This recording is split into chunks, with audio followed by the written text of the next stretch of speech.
Assalamualaikum warahmatullahi wabarakatuh. Halo teman-teman, bagaimana kabarnya hari ini? Ya, semoga semuanya sehat selalu ya. Ya, pada kesempatan kali ini kami dari kelompok 6 akan menjelaskan materi tentang menghubungkan konsep kewirausahaan dan manajemen produktivitas berwirausaha bersama praktisi pengusaha influencer. Izinkan kami dari kelompok 6 kelas 5 CPGSD yang beranggotakan Askia Fadla Naima, Hasna Nabila, Holisa, Muhammad Syifa, dan Septiani Milenia untuk memaparkan materi pada hari ini. Video materi ini kami ajukan untuk memenuhi salah satu tugas mata kuliah Pendidikan Kewirausahaan yang diampu oleh Dr. Anda Hajatin Rustini MPD.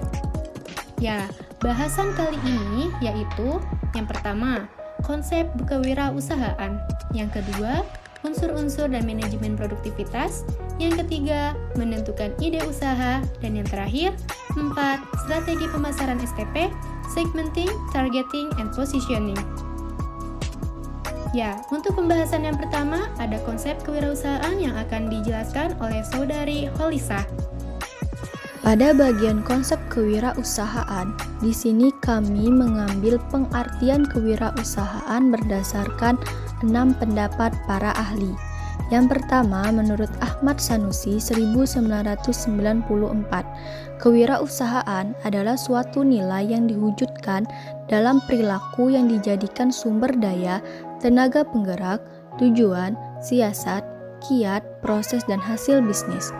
Selanjutnya, menurut Soeharto Prawiro 1997, kewirausahaan adalah suatu nilai yang dibutuhkan untuk memulai sebuah usaha dan mengembangkan usaha. Selanjutnya, menurut G. Bissey, kewirausahaan diartikan bahwa pengusaha dapat mengelola berbagai sumber daya yang dimiliki oleh ekonomi dan meningkatkan produktivitasnya. Selanjutnya, menurut Zaimer 1996, kewirausahaan adalah suatu proses penerapan kreativitas dan inovasi dalam memecahkan persoalan dan menemukan peluang untuk memperbaiki kehidupan usaha. Selanjutnya, menurut Kathleen, menjelaskan bahwa kewirausahaan adalah orang-orang yang menjalankan, mengatur, dan mengambil resiko untuk pekerjaan yang dilakukan selama dunia bisnis. Yang terakhir, menurut Hitchris, Peter, and Stepher 2005, kewirausahaan dapat terjadi pada semua bidang karena wirausaha dapat ditemukan pada berbagai bidang atau profesi. Maka, seseorang yang memiliki perilaku wirausaha dapat berada pada perusahaan yang didirikan dan dikelola sendiri sebagai entrepreneur atau pada perusahaan atau organisasi lainnya sebagai entrepreneur.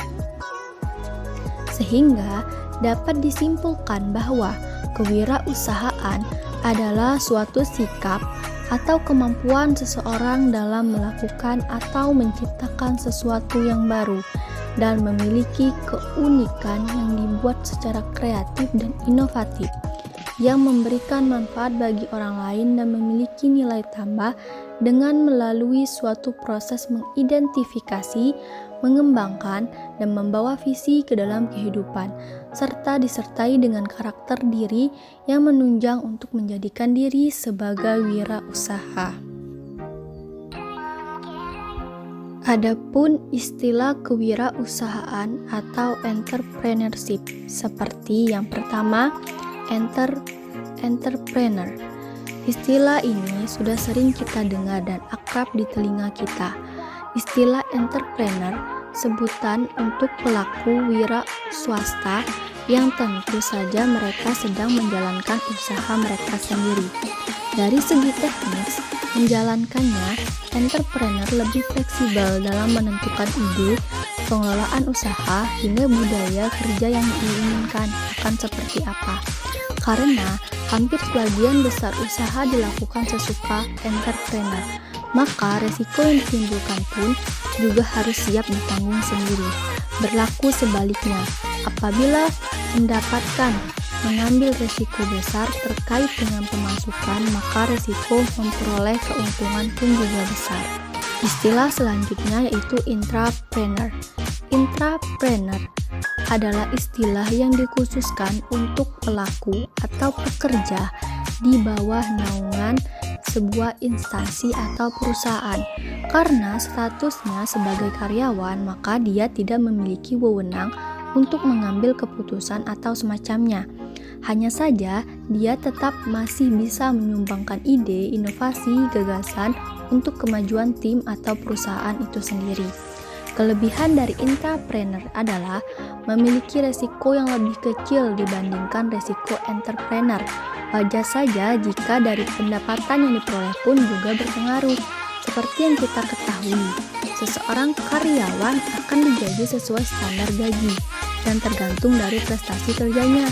Sedangkan seorang entrepreneur menanggung segalanya karena ibarat dialah yang memperkerjakannya. Kemudian yang selanjutnya yaitu technopreneur.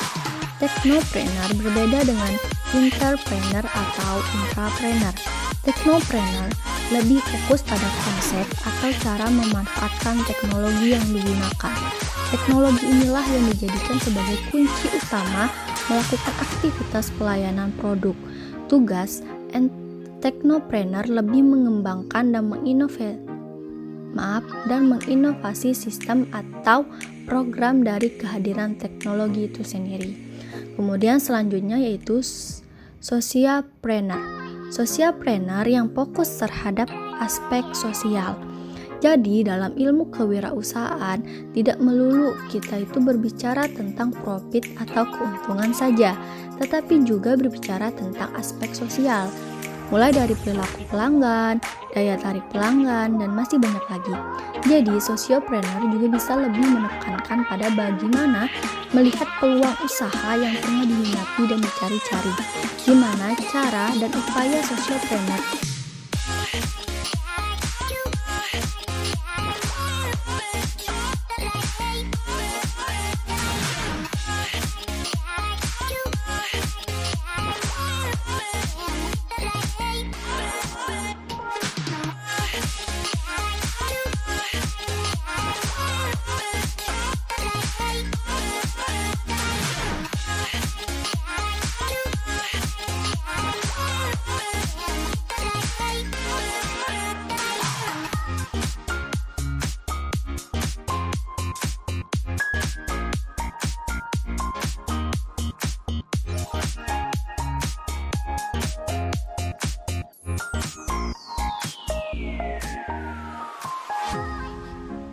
Ya, untuk materi selanjutnya, unsur-unsur manajemen produktivitas dan prinsip-prinsip manajemen produktivitas yang akan disampaikan oleh Saudari Askia Fadla Naima.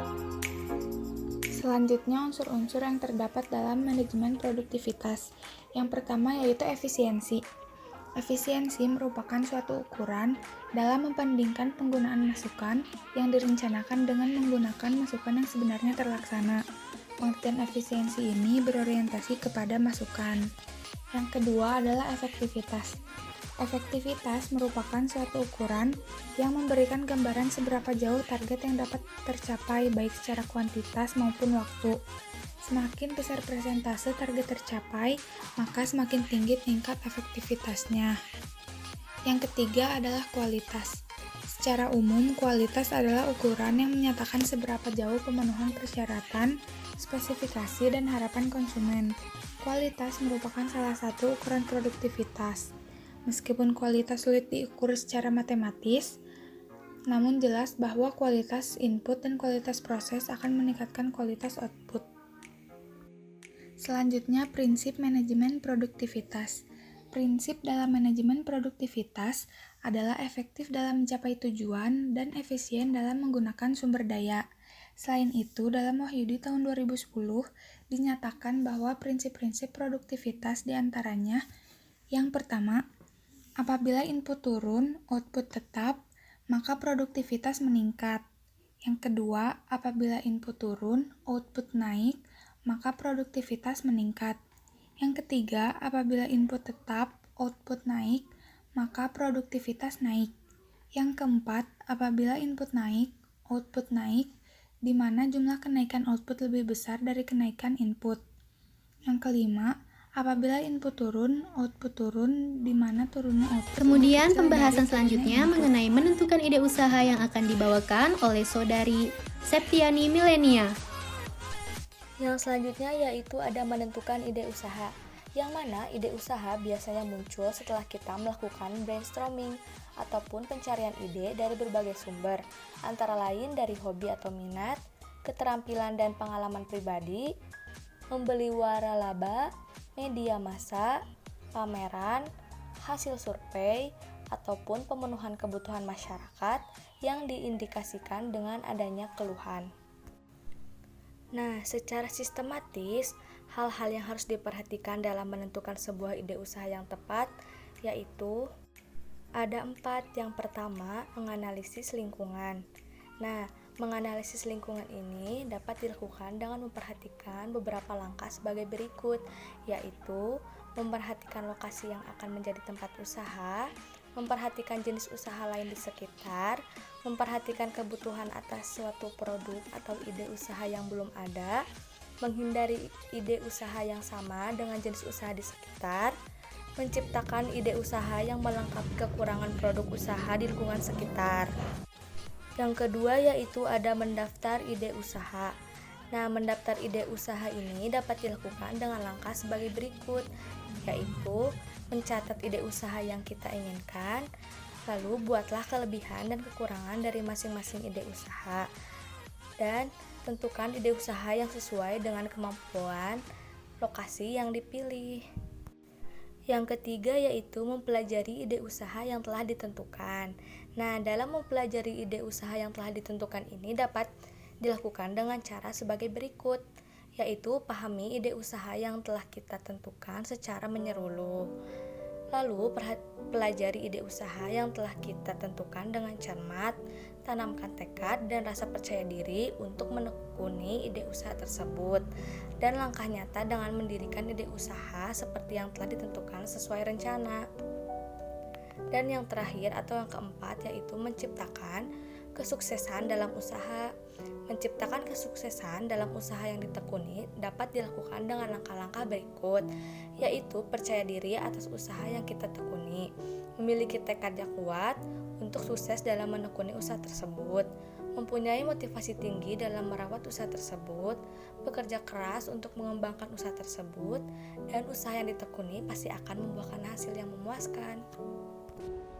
Baik, untuk pembahasan yang terakhir mengenai strategi pemasaran STP, segmenting, targeting, and positioning yang akan dibawakan oleh Saudara Muhammad Syifa. Selanjutnya ada strategi pemasaran STP, yaitu segmenting, targeting, dan positioning.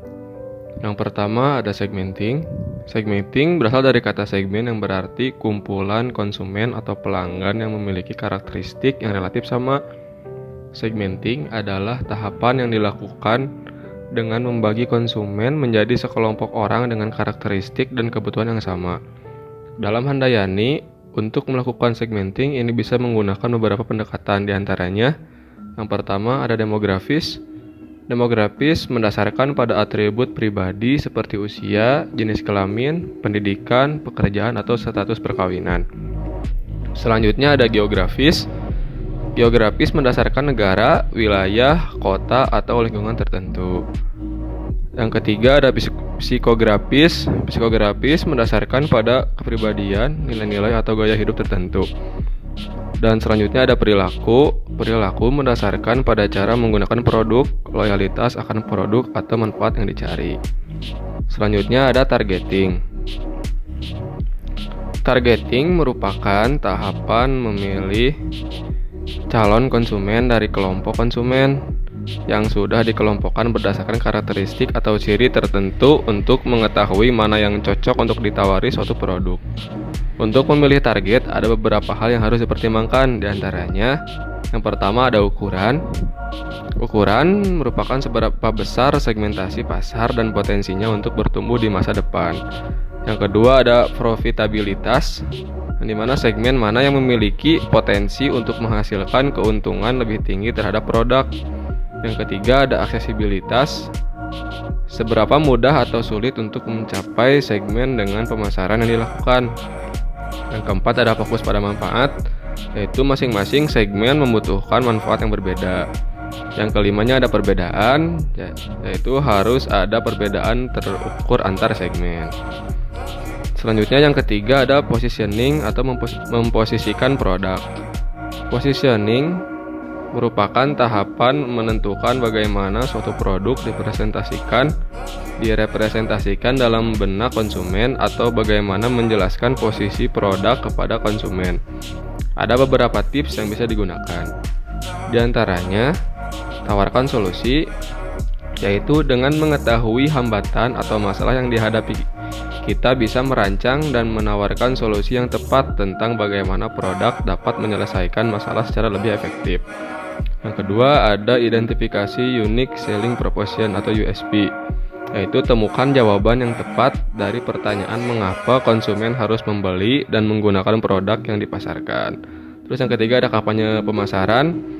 Kembangkan kampanye pemasaran yang spesifik pada segmentasi target pasar, yaitu pastikan bisa memberikan penawaran menarik yang sulit untuk ditolak. Terima kasih atas perhatian teman-teman. Wassalamualaikum warahmatullahi wabarakatuh.